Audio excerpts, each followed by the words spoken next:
Hello boss ಟಿವಿಯ ಸಮಸ್ತ ವೀಕ್ಷಕರಿಗೂ ನಮಸ್ಕಾರ. ನಾನು ನಿಮ್ಮ ತೀರ್ಥಸ್ವಾಮಿ ಬಾಬು.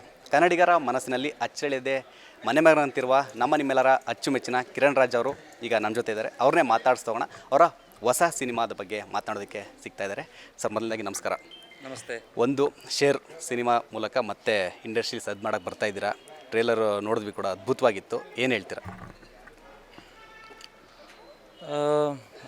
ಅದೇ ಭರ್ಜರಿ ಗಂಡು ಆದಮೇಲೆ ಸೇಮ್ ಟೀಮ್ ಜೊತೆ ಇನ್ನೊಂದು ಸಿನಿಮಾ ಮಾಡ್ತಾಯಿದ್ದೀನಿ. ಆ್ಯಂಡ್ ಕಂಪ್ಲೀಟ್ಲಿ ಆ್ಯಕ್ಷನ್ ಓರಿಯೆಂಟೆಡ್ ಒಂದು ಸಿನಿಮಾ ಇದೆ. ಟ್ರೇಲರ್ ನೋಡೇ ಇರ್ತೀರ. So it was a different experience with the same team ಅಂತ ಹೇಳ್ಬೋದು. ಓಕೆ, ಒಂದು ನೀವು ಪ್ರಿವಿಯಸ್ ಮಾಡಿರೋ ಸಿನಿಮಾಗಳಲ್ಲಿ ಆ್ಯಕ್ಷನ್ ಇತ್ತು, ಈ ಕಡೆ ಒಂದು ಕಡೆ ಚಾಕ್ಲೇಟ್ ಬಾಯ್ ಆ ಥರ ಕ್ಯಾರೆಕ್ಟರ್ ಕೂಡ ಮಾಡಿದ್ದೀರಾ. ಮತ್ತೆ ತಿರ್ಗಿ ಆ್ಯಕ್ಷನ್ ಅಂದರೆ ಇದೆಲ್ಲ ಇನ್ನೂ ಸ್ವಲ್ಪ ರಗಡ್ಡಾಗಿ ಕಾಣಿಸ್ಕೊಂಡಿದ್ದೀರಾ. ಸೊ ಈ ಒಂದು ಆ್ಯಕ್ಟಿಂಗಿಗೆ ಪ್ರಿಪ್ರೇಷನ್ ಯಾವ ಥರ ಇತ್ತು ಅಂತ?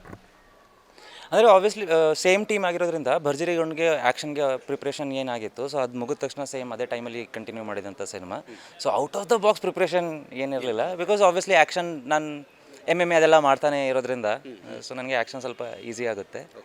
ಆ್ಯಂಡ್ ಕ್ಯಾರೆಕ್ಟರೈಸೇಷನ್ ಸ್ವಲ್ಪ ಬೇರೆ ಥರ ಇತ್ತು. ಒಂದಷ್ಟು ರೆಫರೆನ್ಸ್ ಇಟ್ಕೊಂಡು ಒಂದು ಬೇಸಿಕ್ ಹೋಮ್ವರ್ಕ್ ಏನು ಮಾಡ್ತೀವಿ ಅದನ್ನು ಮಾಡಿದ್ದೆ. ಓಕೆ, ಸೊ ಕಿರಣ್ ರಾಜ್ ಅವರು ಸಿನಿಮಾಗಿನ್ನ ಹಿಂದೆ ಸೀರಿಯಲಿಂದ ಹಿಂದೆ ರಿಯಾಲಿಟಿ ಶೋ, ಇದರಿಂದ ನೀವು ಕನ್ನಡಿಗರ ರೀಲ್ಸು ಅಲ್ಲಿಂದ ನೀವು ಕನ್ನಡಿಗರ ಜೊತೆ ಮನೆ ಮಾತಾಗಿದ್ದೀರಿ. ಎಲ್ಲರೂ ಕೂಡ ನಿಮ್ಮನ್ನು ನೋಡ್ತಿದ್ದಾರೆ, ಲೈಕ್ ಮಾಡ್ತಾರೆ, ಆ ಥರ ಸಪೋರ್ಟ್ ಮಾಡ್ತಾರೆ. ಸೊ ಒಂದು ರೀಬ್ಯಾಕ್ ಅಂದರೆ ಹಿಂದೆ ತಿರುಗಿ ನೋಡೋದಾದರೆ ಆ ಒಂದು ಆಪರ್ಚುನಿಟಿ ನಿಮಗೆ ಮತ್ತೆ ಬರ್ತಾ ಇದೆ ಅಥವಾ ನಿಮಗೆ ಏನಾದ್ರು ಇಂಟ್ರೆಸ್ಟ್ ಇದೆಯಾ ಅದನ್ನು ಕೂಡ ಮತ್ತೆ ಸ್ಟಾರ್ಟ್ ಮಾಡ್ಕೊಂಡು ಹೋಗ್ಬೇಕಂತ? ಯಾವುದನ್ನು? ರಿಯಾಲಿಟಿ ಶೋ ಆಗಿರ್ಬೋದು, ಸೀರಿಯಲ್ಸ್, ಈ ಥರ ಮತ್ತೆ. See, as a entertainer, as a performer, as a actor, my only work is to entertain people. And ಯಾವ ಪ್ಲ್ಯಾಟ್ಫಾರ್ಮ್ ಜನಕ್ಕೆ ಜಾಸ್ತಿ ರೀಚ್ ಕೊಡ್ತಿದೆ ಅನ್ನೋದ್ರ ಮೇಲೆ ನನ್ನ ಕೆಲಸ ಡಿಪೆಂಡ್ ಆಗುತ್ತೆ. So I decide on that basis. ಹಂಗೆ ನೋಡಿದ್ರೆ ಎಲ್ಲ ಮೈಕ್ರೋ ಸೀರೀಸು ಈಗ ರೀಸೆಂಟ್ಲಿ ಮಾಡಿದೆ, ಅದು ನಂಬರ್ 1 ಇತ್ತು. ಕರ್ಣನೂ ಮಾಡ್ತಾಯಿದ್ದೀನಿ, ಅದು ಚೆನ್ನಾಗಿ ಓಡ್ತಾ ಇದೆ. And for me it's all about being present ಅಷ್ಟೇ, and doing work on good money.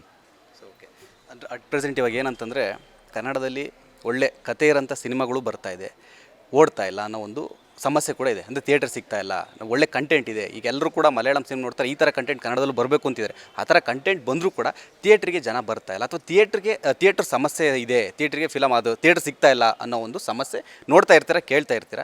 So ನೀವೇನು ಹೇಳಿ ಅಟ್ ಪ್ರೆಸೆಂಟ್ ಸಿಚುವೇಶನ್ ಬಗ್ಗೆ ಏನು ಹೇಳ್ತೀರಾ? ಎಲ್ಲ ಸಮಸ್ಯೆ ಇರೋ ಮಧ್ಯನೂ ಪ್ರಾಬಬಿಲಿಟಿಲಿ few films are winning. And ಆ ಥರ ಸಿನಿಮಾ ಗೆದ್ದಾಗ ನಿಮಗೆ ಕಲೆಕ್ಟಿವ್ ರಿವ್ಯೂ ಏನು ಬರುತ್ತೆ ಅಂದರೆ ಸಿನಿಮಾ ಸಖತ್ತಾಗಿದೆ. ಸೊ ಕೆಲವು ಸಲ ಏನಾಗುತ್ತೆ ಗೊತ್ತಾ, 10 ಜನಕ್ಕೆ ಸಿನಿಮಾ ಇಷ್ಟ ಆಗಿರುತ್ತೆ, 100 ಜನಕ್ಕೆ ಇಷ್ಟ ಆಗಿರಲ್ಲ. ನಾವು 10 ಜನದ್ದು ಕ್ಯಾಲ್ಕುಲೇಟ್ ಮಾಡಿಕೊಂಡು ಅಯ್ಯೋ ನನ್ನ ತಮ್ಮನ ಮಗ ಹೇಳ್ದ ಸಖತ್ತಾಗಿದೆ ಸಿನಿಮಾ, ನಿಮ್ಗೆ ಯಾಕೆ ಇಷ್ಟ ನೋ, ಇಟ್ಸ್ ಅಬೌಟ್ ಮಾಸ್. ಎಲ್ಲರಿಗೂ ಇಷ್ಟ ಆಗಬೇಕು. It should be relatable to everyone should feel okay this is some good content. So ಆ ರೀತಿ ನಾವು ಇನ್ನೂ ಜಾಸ್ತಿ ಹೋಮ್ವರ್ಕ್ ಮಾಡಬೇಕು is all I can say. ಪ್ರತಿಯೊಂದು ಕೆಲಸದಲ್ಲೂ ಪ್ರತಿಯೊಂದು ಜಾಗದಲ್ಲೂ ಸಮಸ್ಯೆ ಇದ್ದೇ ಇದೆ. We have to penetrate through the problems. ಅಲ್ಲೇ ಸ್ಟ್ರಕ್ ಆಗಬಾರ್ದು. ಸಮಸ್ಯೆಗಳನ್ನ ಡಿಸ್ಕಸ್ ಮಾಡಿಕೊಂಡು we have to find out the solution ಏನಿದೆ, ಒಳ್ಳೆ ಪ್ರಾಡಕ್ಟ್ ಮಾಡಿ ಅಷ್ಟೇ.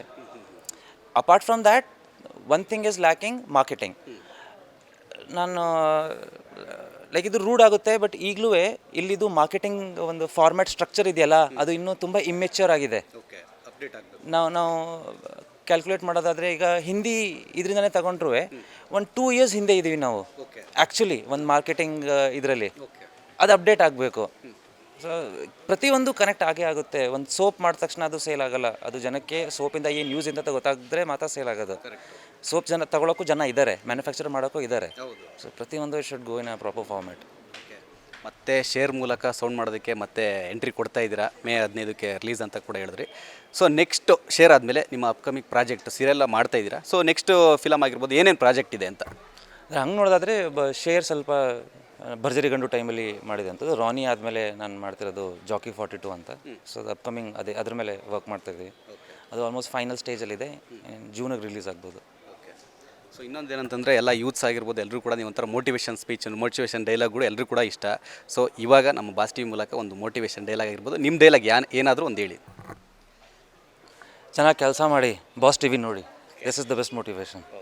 ಸೊ ಆಲ್ ದ ಬೆಸ್ಟ್ ನಿಮಗೂ ಅಷ್ಟೇ, ನಿಮ್ಮ ಫ್ಯೂಚರ್ಗೆ ಫಿಲಮ್ ಎಲ್ಲದಕ್ಕೂ all the best. Thank you. So ನೋಡಿದ್ರಲ್ಲ, ಇದಿಷ್ಟು ಕಿರಣ್ ರಾಜ್ ಅವರ ಮಾತು. ಕ್ಯಾಮರಾ ಪರ್ಸನ್ ಲಿಖಿತ್ ಜೊತೆ Theerthaswamy Babu, boss TV Bengaluru. Latest ಹಾಗೂ ಇಂಟ್ರೆಸ್ಟಿಂಗ್ ಸುದ್ದಿಗಳಿಗಾಗಿ ಬಾಸ್ ಟಿವಿ ಕನ್ನಡ ಚಾನೆಲ್ನ ಸಬ್ಸ್ಕ್ರೈಬ್ ಮಾಡಿ. ಹಾಗೆಯೇ ಬೆಲ್ ಐಕಾನ್ ಪ್ರೆಸ್ ಮಾಡಿ. ಇದರ ಜೊತೆಗೆ ಫೇಸ್ಬುಕ್, ಇನ್ಸ್ಟಾಗ್ರಾಮ್, ಎಕ್ಸ್ನಲ್ಲೂ ಮಿಸ್ ಮಾಡದೆ ಫಾಲೋ ಮಾಡಿ.